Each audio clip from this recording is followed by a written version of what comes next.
તો ભારતીય આર્યની મધ્યમ ભૂમિકામાં બરાબર પ્રાકૃત ભાષા આપણને જોવા મળે છે અને પ્રાકૃતના ઘણી વખત બે સ્તર સ્વીકારવામાં આવ્યા છે, જેમાં પ્રથમ સ્તરની પ્રાકૃતો જે ઈસવીસન પૂર્વે 1200 થી ઈસવીસન પૂર્વે 500 સુધીનો એનો સમયગાળો ગણવામાં આવે છે, જે વેદકાળનું તળપદું ભાષા સ્વરૂપ એટલે કે જનબોલીઓ છે. પરંતુ આ જનબોલીઓમાં કોઈ નમૂના આપણને મળતા નથી, એટલે એના વિશે કશી નિશ્ચિત વાત પણ થઈ શકતી નથી. પરંતુ જે દ્વિતીય સ્તરની પ્રાકૃતો છે, જે ઈસવીસન પૂર્વે 500 થી ઈસવીસન પૂર્વે 1000 સુધીનો સમયગાળો ગણવામાં આવે છે, તેને સાહિત્યિક પ્રાકૃતો તરીકે પણ ઓળખાય છે, જે પ્રાકૃતોના નમૂના આપણને મળે છે. અને આ સાહિત્યિક પ્રાકૃતના વિકાસને 3 તબક્કામાં વહેંચવામાં આવે છે. એટલે ભારતીય આર્યની 3 ભૂમિકાઓ: પ્રાચીન ભૂમિકા, મધ્યમ ભૂમિકા, અર્વાચીન ભૂમિકા. પ્રાચીન ભૂમિકા વિશે આપણે વાત પૂર્ણ કરી. મધ્યમ ભૂમિકા વિશે આપણે વાત શરૂ કરી. આ મધ્યમ ભૂમિકાની અંદર વેદકાળનું તળપદું ભાષા સ્વરૂપ જનબોલીઓ, જે પ્રથમ સ્તરની પ્રાકૃતો કહેવાય છે, જેમાં કોઈ નમૂના આપણને મળતા નથી. પણ બીજા સ્તરની પ્રાકૃતો, જેની અંદર આપણને સાહિત્યિક પ્રાકૃતના નમૂનાઓ આપણને જોવા મળે છે. આ સાહિત્યિક પ્રાકૃતના વિકાસને 3 તબક્કામાં વહેંચવામાં આવે છે. નંબર 1, પૂર્વકાલીન પ્રાકૃત ભાષાઓ. બરાબર, પહેલો તબક્કો છે એ છે પૂર્વકાલીન પ્રાકૃત ભાષાઓ, જે લગભગ ઈસવીસન પૂર્વે 500 થી ઈસવીસનનો આરંભ. ઈસવીસનનો આરંભ એટલે કે અત્યારે આપણે ઈસવીસનની 21મી સદી ચાલે છે, બરાબર, તો એવી ઈસવીસનની પહેલી સદીનો પ્રારંભ ત્યાં સુધીનો આખો સમયગાળો, એટલે ઈસવીસન પૂર્વેના પહેલા 500 વર્ષ અને ઈસવીસનની શરૂઆત થઈ ત્યાં સુધીનો સમયગાળો, જે પૂર્વકાલીન પ્રાકૃત ભાષા તરીકે ઓળખવામાં આવે છે. આ પૂર્વકાલીન પ્રાકૃત ભાષાની અંદર કયા કયા નમૂના આપણને મળે છે? તો ખાસ કરીને બૌદ્ધ ગ્રંથો. આપણે જોયું ને કે બુદ્ધ અને મહાવીરે આ જનબોલીઓમાં, લોકબોલીઓમાં ઉપદેશ આપવાનો શરૂઆત કરી. તો એની અંદર આપણને બૌદ્ધ ગ્રંથો પ્રાપ્ત થાય છે પૂર્વકાલીન પ્રાકૃત ભાષાની અંદર, જેમાં મહાવંશ, ત્રિપિટક, જાતક વગેરે ગ્રંથો વગેરે બૌદ્ધ ગ્રંથો એ આ પૂર્વકાલીન પ્રાકૃત ભાષામાં આપણને જોવા મળે છે. અને ભગવાન બુદ્ધે ઉપદેશ આપ્યો પછી ઘણા સમય બાદ આ બધા ગ્રંથોને સંકલિત, એટલે ખાસ કરીને આ જે ધર્મ ગ્રંથો હતા, બૌદ્ધ ગ્રંથો હતા, એની ભાષા જે હતી એ પાલી ભાષા તરીકે ઓળખાય છે. અશોકના શિલાલેખોમાં પણ આ ભાષા આપણને જોવા મળે છે. એટલે પૂર્વકાલીન પ્રાકૃતના નમૂનાઓમાં ખાસ કરીને મહાવંશ, ત્રિપિટક, જાતક વગેરે બૌદ્ધ ગ્રંથો, અશોકના શિલાલેખો, બરાબર, આ બધા નમૂના આપણને આ પૂર્વકાલીન પ્રાકૃત ભાષા પાલી ભાષામાં આપણને જોવા મળે છે. ભગવાન બુદ્ધે ઉપદેશ આપ્યો એના ઘણા સમય પછી આ બધા ગ્રંથોનું સંકલન કરવામાં આવ્યું છે અને તેની 2-3 આવૃત્તિઓ પણ આપણને મળે છે. આ સમયગાળામાં બૌદ્ધ ગ્રંથો જે છે એ કોઈ એક જ સમયની કે એક જ પ્રદેશની ભાષાને રજૂ કરતા નથી, કારણ કે બૌદ્ધ ભગવાન બુદ્ધનો સંદેશો ચારે તરફ આપણને ફેલાયેલો જોવા મળે છે અને તે વખતની જનબોલીઓમાં એ સંકલિત થાય છે. પણ જૂનામાં જૂનો જે નમૂનો આપણને મળે છે એ લગભગ ઈસવીસન પૂર્વેની 3જી સદીની આસપાસ, એના પહેલા આપણને એનો જૂનામાં જૂનો નમૂનો મળતો નથી, બરાબર.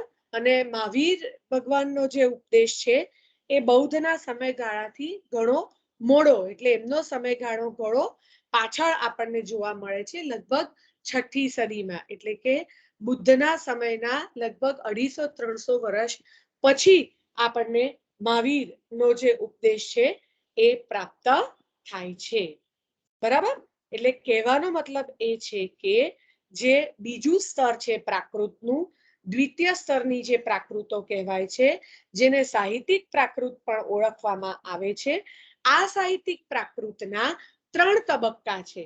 જેમાં પહેલો તબક્કો છે પૂર્વકાલીન પ્રાકૃત ભાષાઓ, જે ઈસવીસન પૂર્વે 500 થી લઈ અને ઈસવીસનની પહેલી સદી એટલે કે ઈસવીસનની શરૂઆત સુધીનો આ સમયગાળો છે, જેની અંદર ખાસ કરીને મહાવંશ, ત્રિપિટક, જાતક વગેરે બૌદ્ધ ગ્રંથો, બરાબર, એની પાલી ભાષા તથા અશોકના શિલાલેખોમાં પણ આ ભાષાનો ઉલ્લેખ આપણને જોવા મળે છે. પણ આનો ત્રીજી સદી પહેલા, ઈસવીસન પૂર્વે ત્રીજી સદી પહેલા આ નમૂના આપણને જોવા મળતા નથી. જ્યારે મહાવીરનો સમયગાળો છે એ લગભગ ઈસવીસનની છઠ્ઠી સદીની આસપાસ આપણને પ્રાપ્ત થાય છે. એટલે બૌદ્ધ ગ્રંથોના લગભગ 250-300 વર્ષ પછી આપણને મહાવીરના ઉપદેશના નમૂના મળે છે. બરાબર છે? એટલે આ જે છે એ પૂર્વકાલીન પ્રાકૃત ભાષા, જેની અંદરના નમૂના તરીકે બૌદ્ધ ગ્રંથો, અશોકના શિલાલેખો, પાલી ભાષાના નમૂના આપણને પ્રાપ્ત થાય છે. બરાબર? પછી આવે છે એ છે ઉત્તરકાલીન પ્રાકૃત ભાષાઓ, જે ઈસવીસનના આરંભથી, બરાબર, પેલો સમયગાળો કયો છે પૂર્વકાલીનનો? ઈસવીસન પૂર્વે, ઈસવીસનના પહેલાના 500 વર્ષથી ઈસવીસનની શરૂઆત સુધીનો સમયગાળો. ઉત્તરકાલીન પ્રાકૃત ભાષાઓ છે એનો સમયગાળો કયો છે? ઈસવીસનની શરૂઆતથી ઈસવીસન 600 એટલે કે પહેલી સદીથી છઠ્ઠી સદી સુધીનો જે સમયગાળો છે તે. અને એની જે ભાષા છે ખાસ કરીને એ અશોક પછીના જે શિલાલેખોની ભાષા છે તેમાં, અને સંસ્કૃત નાટકોમાં ખાસ કરીને સ્ત્રીઓ અને નીચલા વર્ગના પાત્રોના મુખે વપરાયેલી આ ભાષા છે, જેમાં વરરુચિ, હેમચંદ્રાચાર્ય વગેરેએ વ્યાકરણ ગ્રંથોની રચના કરી છે. બરાબર? એટલે ઉત્તરકાલીન પ્રાકૃત ભાષા છે, એટલે કે જે બીજો તબક્કો છે, એ પહેલી સદીથી લઈ અને છઠ્ઠી સદી સુધીનો લગભગ સમયગાળો માનવામાં આવે છે, જેની અંદર અશોક પછીના શિલાલેખો તમને જોવા મળે છે. સંસ્કૃત નાટકોની અંદર સ્ત્રીઓ અને નીચલા વર્ગના પાત્રોના મુખે જે ભાષા બોલાય છે તે બધી આ ઉત્તરકાલીન પ્રાકૃત ભાષામાં ગણાય છે. અને આ ઉત્તરકાલીન પ્રાકૃત ભાષામાં, એટલે કે આ બીજા તબક્કાની ભાષામાં, વરરુચિ અને હેમચંદ્રાચાર્યએ વ્યાકરણ ગ્રંથની રચના કરી છે. આ સિવાય અહીંયા આગળ બૃહદ કથા, સેતુબંધ જેવા કાવ્યોના નમૂના પણ આ ઉત્તરકાલીન પ્રાકૃત ભાષામાં, એટલે કે બીજા તબક્કામાં આપણને જોવા મળે છે. પછી જૈન આગમ ગ્રંથો, જેને ટીકા ગ્રંથો કહેવાય, એટલે કે ખાસ કરીને જૈન મુનિઓ દ્વારા રચાયેલા જે ગ્રંથો છે, જેમાં જૈન મહારાષ્ટ્રી ભાષાનો પણ સમાવેશ થાય છે. બરાબર? એટલે ક્યાંક ને ક્યાંક એ મહારાષ્ટ્રની ભાષાની અસર પણ આપણને દેખાય છે. તો એ પણ આ તબક્કામાં દેખાય છે. અને તમે જે 303 નંબરના પેપરમાં ભરતનું રસસૂત્ર ભણી ગયા, બરાબર, તો એ ભરતનો નાટ્યશાસ્ત્રનો જે આખો ગ્રંથ છે, બરાબર, એ પણ આ ઉત્તરકાલીન પ્રાકૃત ભાષામાં ક્યાંક ને ક્યાંક આપણને એના નમૂના જોવા મળે છે.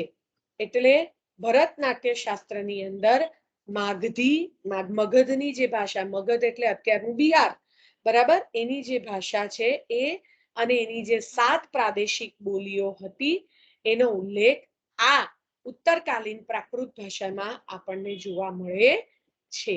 બરાબર? ઓકે, ફરી વખત, તો પ્રાકૃતનો જે આ બીજો તબક્કો છે એ છે ઉત્તરકાલીન પ્રાકૃત ભાષાઓ, પહેલી સદીની શરૂઆતથી લઈ અને 6ઠી સદી સુધીનો જે સમયગાળો છે એ આ ઉત્તરકાલીન પ્રાકૃત ભાષાનો સમયગાળો છે. અશોકના શિલાલેખ પછીનો આ આખો સમયગાળો છે અને જેની અંદર વરરુચિ અને હેમચંદ્રાચાર્યએ વ્યાકરણ ગ્રંથોની રચના કરી છે.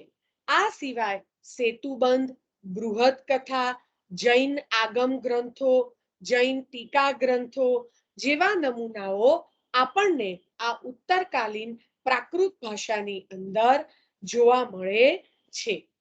બરાબર. હવે આ જે ઉત્તરકાલીન પ્રાકૃત ભાષાઓ છે એ પાછી 4 ભાગમાં ભૌગોલિક પ્રદેશોની દ્રષ્ટિથી 4 ભાગમાં વહેંચાય છે. જેમાં ભારતના ઉત્તર પશ્ચિમ ભાગની પૈશાચી પ્રાકૃત, પછી નંબર 2 એટલે હિન્દ કુશના દક્ષિણ એટલે ભારતના ઉત્તર પશ્ચિમ ભાગની જે આખી ભાષા છે એટલે ઉત્તર પ્રદેશ, આ બંગાળ એ બાજુનો જે આખો પ્રદેશ છે ત્યાંની જે ભાષા, ત્યાંની જે પ્રાકૃત કહેવાય છે એ પૈશાચી પ્રાકૃત તરીકે ઓળખવામાં આવે છે. પછી નર્મદાની ઉત્તરમાં એટલે કે સિંધ, પંજાબ, ઉત્તર પ્રદેશ, ગુજરાત, રાજસ્થાન, બરાબર, સૌરાષ્ટ્ર, આ બધા પ્રદેશની જે પ્રાકૃત છે એને શૌરસેની પ્રાકૃત તરીકે ઓળખાય છે. એટલે આપણી જે ગુજરાતી ભાષા છે કે રાજસ્થાની મારવાડી ભાષાઓ છે એ બધી શૌરસેની પ્રાકૃત ભાષામાંથી ઉદ્ભવી છે. આ ધ્યાન રાખજો. બરાબર. સંસ્કૃત, પ્રાકૃતમાં પણ શૌરસેની પ્રાકૃત, એમાંથી અપભ્રંશ અને એમાંથી આપણી ગુજરાતી ભાષાનો વિકાસ થયેલો જોવા મળે છે. આપણે જે ભણી રહ્યા છીએ આ જ ભણી રહ્યા છે કે આર્યો ભારતમાં આવ્યા અને એમની જે ભાષા હતી ત્યારથી લઈને અત્યારની અર્વાચીન ભાષા સુધી આપણે કેવી રીતે પહોંચ્યા એ આખો વિકાસનો તબક્કો આપણે ભણી રહ્યા છે. બરાબર. એ આખા વિકાસના તબક્કામાં 3 ભૂમિકા, પ્રાચીન ભૂમિકા, મધ્યમ ભૂમિકા, અર્વાચીન ભૂમિકા, જેમાં પ્રાચીન ભૂમિકા વિશે આપણે વાત પૂરી કરી, જેની અંદર વૈદિક અને પ્રશિષ્ટ સંસ્કૃતની વાત કરી. હવે આપણે મધ્યમ ભૂમિકા એટલે બીજા તબક્કાની ભૂમિકા વિશે વાત કરીએ છીએ, જેમાં 2 સ્તરની, પ્રથમ સ્તરની પ્રાકૃત, દ્વિતીય સ્તરની પ્રાકૃત. પ્રથમ સ્તરની પ્રાકૃતના કોઈ નમૂના જોવા મળતા નથી એટલે આપણે દ્વિતીય સ્તરની પ્રાકૃતની વાત કરીએ છીએ, જે 3 ભાગમાં વહેંચાય છે. પૂર્વકાલીન પ્રાકૃત ભાષા, જેમાં ખાસ કરીને આપણને બૌદ્ધ ધર્મ ગ્રંથો અને અશોકના શિલાલેખ મળે છે. પછી દ્વિતીય સ્તરની એટલે કે ઉત્તરકાલીન પ્રાકૃત ભાષાઓ, જેની અંદર ખાસ કરીને આપણને અશોક પછીના શિલાલેખો, જે 1લી સદીથી 6ઠી સદી સુધીનો સમયગાળો છે, જેમાં વરરુચિ અને હેમચંદ્રાચાર્યએ વ્યાકરણ રચ્યું છે. સેતુબંધ, આગમ ગ્રંથો, ટીકા ગ્રંથ, બૃહદ કથા જેવા કાવ્યો આપણને પ્રાપ્ત થાય છે. આ ઉત્તરકાલીન પ્રાકૃત ભાષાઓ ભૌગોલિક દ્રષ્ટિથી 4 ભાગમાં વહેંચાય છે. નંબર 1 ભારતના ઉત્તર પશ્ચિમ ભાગની પૈશાચી પ્રાકૃત, નંબર 2 નર્મદાની ઉત્તરમાં એટલે કે સિંધ, પંજાબ, ઉત્તર પ્રદેશ, રાજસ્થાન, ગુજરાત, સૌરાષ્ટ્ર જેવા પ્રદેશની શૌરસેની પ્રાકૃત, નંબર 3 બનારસથી સીતાપુર, જબલપુર સુધીનો બિહાર, બંગાળ અને ઓરિસ્સાનો જે પ્રદેશ છે એને માગધી પ્રાકૃત તરીકે ઓળખાય છે. અને વિંધ્યની દક્ષિણે ગોદાવરીના ઉત્તરથી શરૂ કરીને એટલે કે ગોવા સુધીના મહારાષ્ટ્ર, વિદર્ભ વગેરે વિસ્તારોની મહારાષ્ટ્રી પ્રાકૃત. બરાબર. એટલે આ જે ઉત્તરકાલીન પ્રાકૃત છે, જેની અંદર આપણને જૈન આગમ ગ્રંથો, ટીકા ગ્રંથો, બૃહદ કથા, સેતુબંધ, વરરુચિ અને હેમચંદ્રાચાર્યનું વ્યાકરણ, આ બધા જે નમૂનાઓ પ્રાપ્ત થાય છે એ ભૌગોલિક દ્રષ્ટિથી એના 4 ભાગ પડે છે. પૈશાચી પ્રાકૃત, શૌરસેની પ્રાકૃત, માગધી પ્રાકૃત અને મહારાષ્ટ્રી પ્રાકૃત. બરાબર. આવા 4 ભાગ ઉત્તરકાલીન પ્રાકૃત ભાષામાં પડે છે. એટલે પ્રાકૃતનું જે બીજું સ્તર છે એના 3 ભાગ: પૂર્વકાલીન પ્રાકૃત ભાષા, ઉત્તરકાલીન પ્રાકૃત ભાષા અને હવે ત્રીજી આપણે વાત કરીએ છીએ એ છે અંતિમ પ્રાકૃત તરીકે ઓળખાય છે. પેલો આટલો ખ્યાલ આવી ગયો ઉત્તરકાલીન પ્રાકૃત ભાષામાં, બરાબર?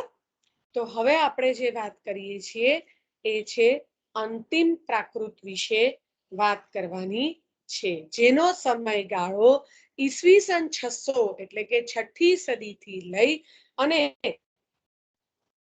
ઈસવીસન 1000 સુધીનો એટલે કે 11મી સદી 10મી 11મી સદી સુધીનો જે આખો સમયગાળો છે. પછી તો આપણે બધા જાણીએ છીએ મધ્યકાલીન ગુજરાતી સાહિત્યના ઇતિહાસમાં તમે ભણી ગયા છો કે પ્રથમ કૃતિ આપણી અપભ્રંશ ગુજરાતીમાં ભરતેશ્વર બાહુબલીદાસ, પછી એ બધું શરૂ થયું, અપભ્રંશનો તબક્કો શરૂ થયો, પણ ત્યાં સુધી જે આખો સમયગાળો આવ્યો તે જે છે એ અંતિમ પ્રાકૃત તરીકે ઓળખાય છે. અને આ અંતિમ પ્રાકૃતની અંદર પૌમચર્ય નામનો ગ્રંથ રચાયો છે. અને હેમચંદ્રાચાર્ય જેવાએ આ વ્યાકરણબદ્ધ જે પ્રાકૃત ભાષાને કરી હતી એની અંદર અપભ્રંશ ભાષા ભેદનો સમાવેશ થાય છે. બરાબર છે? એટલે આજે અંતિમ પ્રાકૃત આખું ગણાય છે એ 6ઠી સદીથી લઈ અને 10મી 11મી સદી સુધીનો જે સમયગાળો છે એની અંદર પૌમચર્ય એ બહુ જાણીતો એવો ગ્રંથ છે અને હેમચંદ્રાચાર્ય વ્યાકરણબદ્ધ આને કરે છે અને એમાં અપભ્રંશના ભાષા ભેદનો સમાવેશ કરે છે. પણ અહીંયા આગળ બહુ બધું સાહિત્ય રચાયું નથી. આ સમયગાળાનો જે અગત્યનો ગ્રંથ એ પૌમચર્ય નામનો આખો ગ્રંથ છે. બરાબર? તો હવે જે આ આખી વાત થઈ આજે એ ભારતીય આર્યની મધ્યમ ભૂમિકા, બરાબર, જેની અંદર પ્રાકૃતના 3 સ્તરનો સમાવેશ થાય છે. આ પ્રાકૃતના 3 જે સ્તરો છે એમાં થોડા ઘણા ભાષાકીય પરિવર્તનો પણ આપણને જોવા મળે છે. કારણ કે હવે જે ત્રીજી ભૂમિકા ઉપર આપણે જઈશું એ છે અર્વાચીન ભૂમિકા, જે અપભ્રંશનો તબક્કો જે છે એ શરૂ થશે. બરાબર? અને એ અપભ્રંશ પરથી અત્યારની આપણી જે અર્વાચીન ભાષાઓ છે એ અસ્તિત્વમાં આવી છે.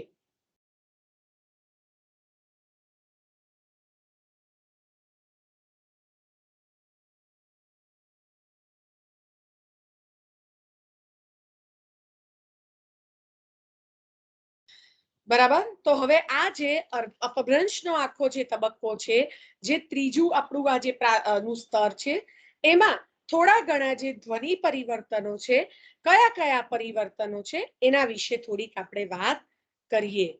બરાબર? તો મૂળ જે બધા સ્વરો હતા રૂ છે, ઔ છે, ઐ છે, એ બધા સ્વરો ધીમે ધીમે જતા રહે છે. એની જગ્યાએ શ, શ અને સ એ 3 ઉષ્મ વ્યંજનો અંદર આવે છે.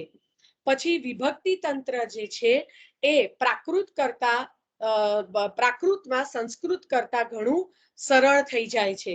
પછી ગઈકાલે આપણે વાત કરી હતી કે એક વચન, દ્વિવચન, બહુવચન 3 વચન હતા, એમાંથી દ્વિવચન જતું રહે છે અને માત્ર એક વચન અને બહુવચન જ અસ્તિત્વમાં રહે છે. એટલે આવા નાના નાના પરિવર્તનો છે એ આ પ્રાકૃતથી અપભ્રંશના તબક્કા સુધીમાં આવતા આપણને જોવા મળે છે. કયા કયા? તો પહેલું શું? એમ કે શ, સ અને શ, શ અને સ એ 3 ઉષ્મ વ્યંજનો જે આપણે સંઘર્ષી વ્યંજન તરીકે ઓળખીએ છીએ એ અસ્તિત્વમાં આવે છે. બરાબર? એમાંથી કોઈકમાં શ બોલાય છે, કોઈકમાં સ બોલાય છે. પછી જે છે એ વિભક્તિ તંત્ર સંસ્કૃત કરતા ઘણું સરળ થઈ જાય છે. 3 વચનમાંથી માત્ર એક વચન અને બહુવચન એમ 2 વચન જ રહી જાય છે. ધીમે ધીમે લિંગ ભેદ છે એ પણ ઘસાવા માંડે છે. બરાબર? 3 પ્રકારના જે ભૂતકાળ હતા, સાદો ભૂતકાળ, ચાલુ ભૂતકાળ, એ બધામાંથી માત્ર સાદો ભૂતકાળ જ અસ્તિત્વમાં રહે છે. 2 ભવિષ્યકાળ હતા, એમાંથી માત્ર સાદો ભવિષ્યકાળ જ અસ્તિત્વમાં રહે છે. કેટલાક કૃદંતો છે એ પણ લુપ્ત થઈ જાય છે. બરાબર. તો આવા થોડા ઘણા નાના નાના પરિવર્તનો પ્રાકૃત સંસ્કૃતમાંથી પ્રાકૃતમાં આવતા આવતા આપણને જોવા મળે છે. બરાબર. હવે આ પ્રાકૃતમાંથી આપણે અપભ્રંશ સુધી કેવી રીતે પહોંચ્યા એના વિશે વાત કરવાની છે. બરાબર. અપભ્રંશના સ્વરૂપ અને વિસ્તાર વિશે ઘણા બધા મતભેદો પણ આપણને જોવા મળે છે. ઘણા લોકો એમ કહે છે કે અપભ્રંશ એ એક ભાષા પ્રકાર હતો. ઘણા લોકો એમ કહે છે કે પ્રાકૃત ભેદની જેમ અપભ્રંશ ભેદ પણ અસ્તિત્વમાં આવ્યા હતા. બરાબર. અને ઘણા વિદ્વાનો દાખલા તરીકે હરિવલ્લભ ભાયાણી છે કે યાકોબી છે, તો ઘણા વિદ્વાનો જે છે એ એવો પણ મત ધરાવે છે કે અપભ્રંશ એક જ ભાષા ભેદ હતો. બરાબર. એક મિનિટ.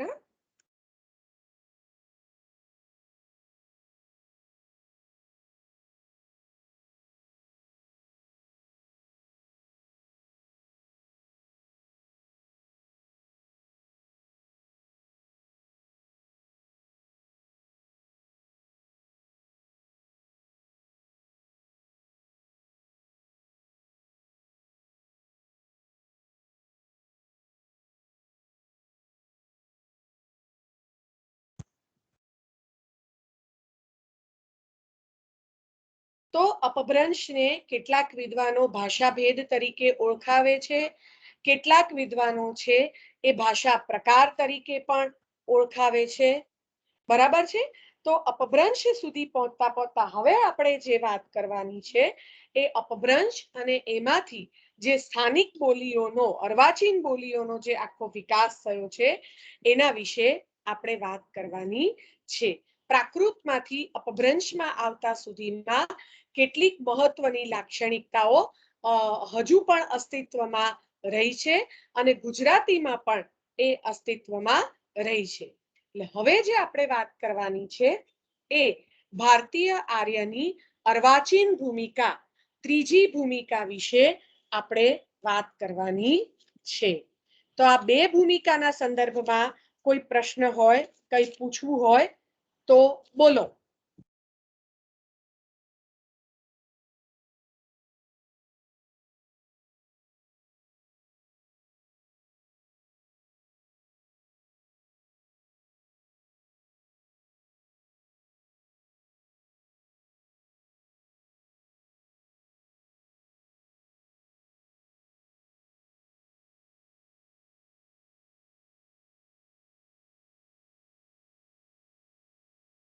તો હવે આપણે ભારતીય આર્ય અર્વાચીન ભૂમિકા, ત્રીજી ભૂમિકા વિશે આપણે વાત કરી રહ્યા છે. બરાબર. ઈસવીસન 1000ના અરસામાં ભિન્ન ભિન્ન પ્રાકૃતો અને અપભ્રંશો બોલાતી બંધ થઈ ચૂકી હતી અને સ્થાનિક બોલીઓ ઉદય પામી હતી, જેમાંથી અર્વાચીન ઉત્તર ભારતીય ભાષાઓ જે પેલી શૌરસેની પ્રાકૃત છે ને એમાંથી આપણે ત્યાં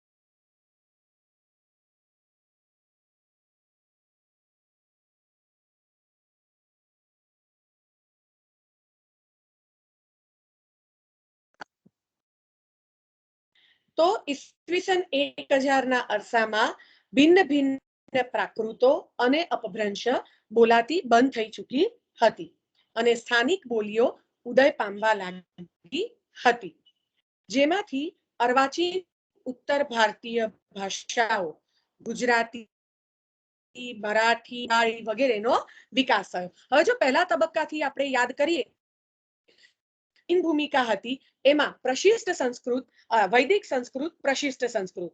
આ પ્રશિષ્ટ સંસ્કૃતનું બરાબર પછી એમાંથી તળપદી બોલીઓ, તળપદું સ્વરૂપ ભાષાનું અસ્તિત્વમાં આવ્યું, પ્રાકૃતનું સ્વરૂપ અસ્તિત્વમાં આવ્યું. આ પ્રાકૃતમાં પણ આપણે જે પૂર્વકાલીન, ઉત્તરકાલીન બરાબર અને પૂર્વકાલીન, ઉત્તરકાલીન પ્રાકૃત ભાષાઓ અને અંતિમ પ્રાકૃત, આ ત્રણ જોયા. આ ઉત્તરકાલીન પ્રાકૃત ભાષાની અંદર આપણે પૈશાચી, શૌરસેની, માગધી અને મહારાષ્ટ્રી બરાબર આવા 4 ભાગ જોયા. અને આ શૌરસેનીમાંથી આ પ્રાકૃતોમાંથી અપભ્રંશ આવી અને એમાંનો જે શૌરસેની પ્રાકૃત એની અપભ્રંશ અને એમાંથી આપણે ગુજરાતી, મરાઠી એવી બધી ભાષાઓનો વિકાસ થયેલો જોવા મળે છે.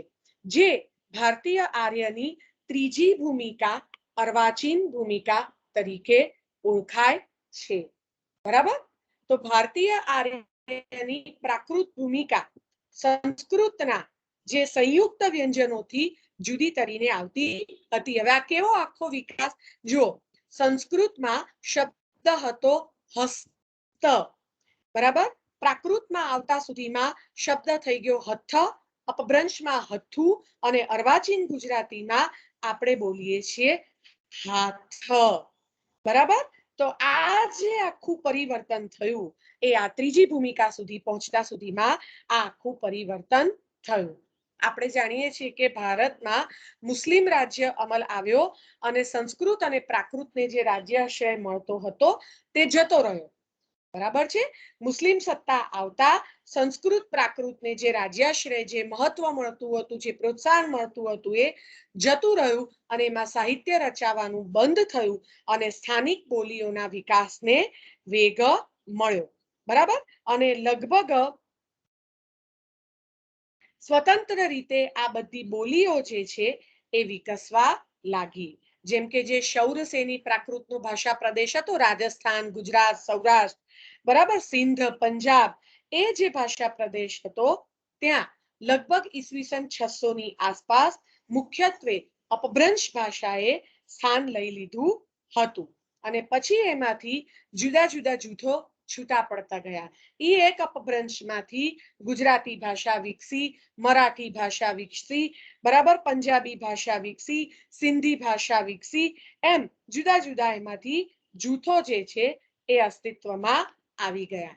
પણ મૂળે તો એ એક અપભ્રંશ હતું એટલે આ બધી ભાષાઓમાં સમાનતા પણ આપણને જોવા મળે છે. જુઓ, જેમ કે પ્રાકૃતમાં હથ્થો શબ્દ હતો, જેનું પ્રાચીન પંજાબીમાં હથ્થો જ રહે છે, સિંધીમાં હથ થાય છે, બરાબર, અને આપણે ગુજરાતીમાં હાથ કરીએ છીએ. હા, તો ક્યાંક ને ક્યાંક આવી સમાનતાઓ કેમ જોવા મળે છે? કારણ કે મૂળે તો એક જ જૂથમાંથી છૂટી પડેલી આ બધી ભાષાઓ છે અને લગભગ ઈસવીસન 900-1000 ના ગાળામાં રાજસ્થાની ગુજરાતી જૂથ છે એ શૌરસેન પ્રદેશમાંથી છૂટું પડ્યું છે. બરાબર, એટલે રાજસ્થાની અને ગુજરાતીમાં જે આપણને સમાનતા જોવા મળે છે એનું કારણ પણ આ છે. બંને ભાષામાં નપુંસકલિંગ અસ્તિત્વમાં છે, સ્ત્રીલિંગ, પુલ્લિંગ અને નપુંસકલિંગ. બરાબર, અને ગુજરાતી રાજસ્થાનીમાં અ ઉ અને અ ઉ એટલે ઔ અને ઉકારાંત નામો, જેમ કે ઘોડવું હતું એનું ઘોડો થઈ જાય છે. બરાબર, પછી બહુવચન આવે છે ઘોડા, એટલે કે 2 વચન અસ્તિત્વમાં રહે છે, 3 લિંગ અસ્તિત્વમાં રહે છે. એ ગુજરાતી રાજસ્થાની બંનેમાં આ વસ્તુ આપણને જોવા મળે છે. ભારતીય આર્યની આ જે ત્રીજી ભૂમિકા છે એ હજુ પણ ચાલુ જ છે. બરાબર, ઈસવીસન 1000 પછીના સમયમાં ભારતીય આર્ય ભાષાઓએ ઘણો બધો વિકાસ સાધ્યો છે. એની અંદર પછી ફારસી, અંગ્રેજી, વિદેશી ભાષાઓ પણ વિદેશી ભાષાઓના શબ્દો પણ એની અંદર આવ્યા છે. બરાબર, આ સિવાય જે આ આખી ત્રીજી ભૂમિકા અસ્તિત્વમાં આવી, અર્વાચીન ભૂમિકા, એમાં કયા નવા નવા પરિવર્તનો આવ્યા, કઈ લાક્ષણિકતાઓ આપણને જોવા મળે છે? તો ખાસ કરીને એ અને ઓ આપણે ભાષા વિજ્ઞાનના પેલામાં ભણી ગયા સ્વર ને એના વખતે એ અને ઓ વિવૃત એ અને વિવૃત ઓ બરાબર જે પહોળું ઉચ્ચારણ કરીએ છીએ એ નવા ધ્વનિઓ આ અર્વાચીન ભૂમિકાની અંદર આવે છે પછી હ જેવા મરમર સ્વરો પણ આ અર્વાચીન ભૂમિકાની અંદર આવે છે પછી કાળક્રમે રસ્વઈ અને દીર્ઘઈ રસ્વઉ અને દીર્ઘઉનો ભેદ છે એ નાશ પામી રહ્યો છે અનુનાસિક અને નિર અનુનાસિક એવી સ્પષ્ટ ભેદ પણ આપણને જોવા મળે છે પછી ચ છ જ ઝ જે તાલવ્ય વ્યંજનો છે એ સંઘર્ષી વ્યંજનો સ્પર્શ સંઘર્ષી વ્યંજનો પણ બને છે પછી સંયુક્ત વ્યંજનો એકવડા બને છે એટલે કે હસ્તનું હાથ થઈ ગયું પંચનું પાંચ થઈ ગયું બરાબર એટલે જોડાક્ષર હતા એ એક બની જાય છે તો આવા બધા પરિવર્તનો આપણને જોવા મળે છે લિંગ ભેદ પણ ઘણા બધા આપણને જોવા મળે છે ઘણી ભાષાઓમાંથી નપુંસકલિંગ લુપ્ત થાય છે પણ ગુજરાતી ભાષામાં નપુંસકલિંગનું અસ્તિત્વ હજુ પણ આપણને જોવા મળે છે વિભક્તિ પ્રત્યયોની નવી વ્યવસ્થા આખી મળે છે ભૂત કૃદંત પરથી ઉતરી આવેલા ક્રિયાપદો જેમ કે આવનાર દોડનાર ચાલનાર જેવા ક્રિયાપદો પણ અસ્તિત્વમાં આવે છે પછી ભવિષ્યકાળનું જે સ વાળું રૂપ હતું એ બીજી બધી ભાષાઓમાંથી લુપ્ત થયું પણ ગુજરાતીમાં છે હશે કરશે દોડશે બરાબર તો એ ગુજરાતી ભાષામાં ટકી રહ્યું છે દ્વિરુક્ત પ્રયોગોનું વલણ રામ રામ ધીમે ધીમે દોડા દોડ રોજે રોજ